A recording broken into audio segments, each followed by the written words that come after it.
Samma Diddhi Samma Sankappo Samma Vaca Samma Kammanto Samma Ajivo Samma Vayamo Samma Sati Samma Samadhi. The central focus of inspiration and devotion for Buddhists is the triple gem, also known as the three treasures and the three refuges. These three are Buddha, Dhamma, and Sangha. Buddha means the awakened one and is generally used to refer to the founder of Buddhism. The word Dhamma, in Sanskrit Dharma, is often used to refer to the Buddha's teachings. But it also means the eternal truth which the teachings convey to us. Dhamma is threefold: the Dhamma that we study, that which we practice, and the Dhamma of realization. Sangha literally means community or assembly. The word has two meanings in proper Buddhist uses: the community of disciples, whether ordained or not, who have gained realization of any of the stages of awakening, and the community of ordained disciples, bhikkhus or monks and bhikkhunis or nuns. The Asalha Puja day celebrates the fulfillment of the triple gem. In another word, Asalha Puja day is the day of founding Buddhism as a religion. The actual Asalha Puja day falls tomorrow. Accordingly, let us recollect what actually happened before the Asalha Puja day itself. 49 days after the enlightenment, the Buddha left Bodh Gaya towards a deer park at Saranath.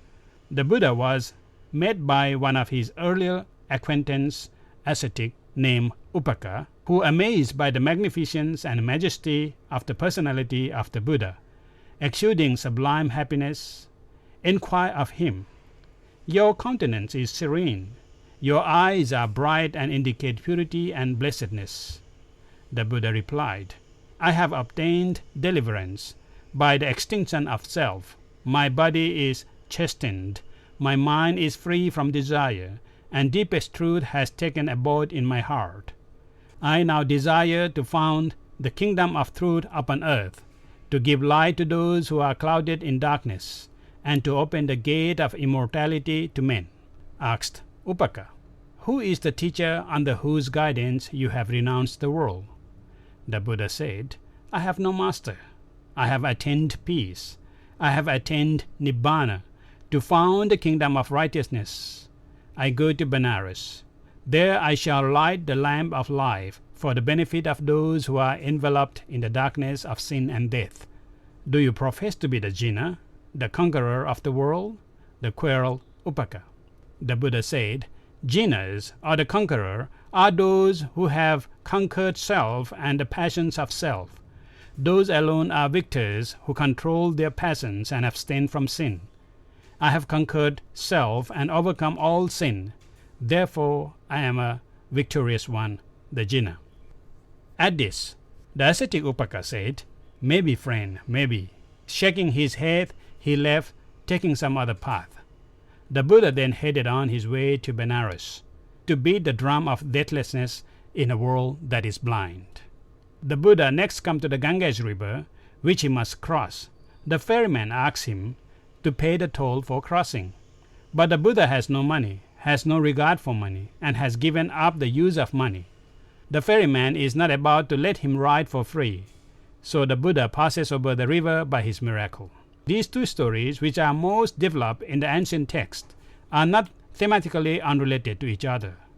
They both reassert the greatness of the Buddha's achievement, but also share in common the message that not everyone will recognize the greatness. The Buddha's task of spreading the Dhamma to others is not necessarily going to be an easy one. Questers such as the ascetic Upaka may not be impressed by his claims, and layperson such as the ferryman may not overwhelmed by his charisma. However, out of great compassion and perseverance, the Buddha dedicated all his life for benefit of many and happiness of many. The very message for today's Asalha Puja Eve, based on the biography of the Buddha, would be about how to be a victorious one. What do we mean by a victory? People's life is struggling, and everyone aims for a victory. Generally, our victory always depends on outer facts and conquering others, whereas the Buddha advised us to conquer self, not others. Conquers over passions in our mind. Conquering self is a true realization of how our minds work and able to change its course in a positive way. Positive both with one's life and others, together with the ecological system. This is what Buddhism stands for. This is why Buddhism is a DIY religion for sustainability of human mind, people, and the planet.